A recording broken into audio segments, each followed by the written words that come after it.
If anyone in the United States happens to watch this video before the next election, I have a question for you. Do you know what Mitt Romney did to his dog? I'm not going to say because it makes me want to smash things, most specifically his face.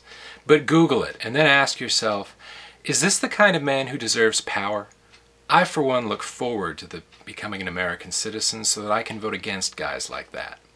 Now, here in Canada, in our last federal election, there was a 61% voter turnout, and that was a high turnout. And of that 61% of the eligible voters, 40% of them voted for our current Prime Minister's party. More on him in another video.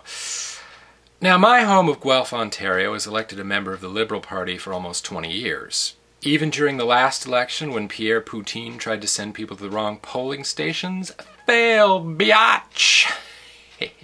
So armed with that knowledge, I can vote for someone more in line with my political persuasions, without the worry that doing so would actually give the riding to the Conservatives.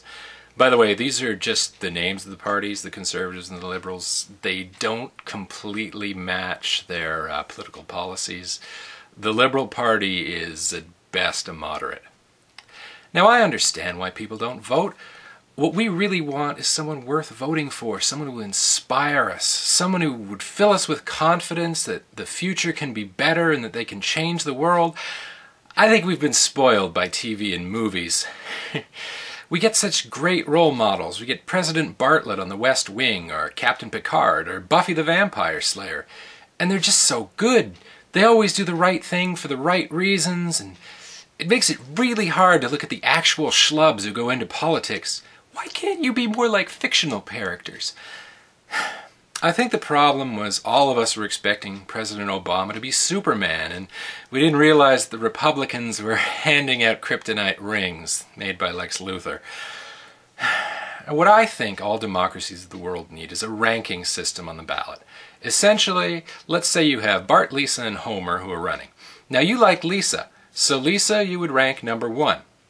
You don't like Homer, so for number 2 you vote Bart, and so on and so forth. Then they add up all the ranked votes and declare the winners. Now, sure, it would take a little longer, but it would be the best way to get a more representative voting public. And I bet that if they did something like that, voter turnouts would start to rise. Of course, the party in power would never go for this because it would mean using actual democracy, and in an actual democracy, they'd never get elected again.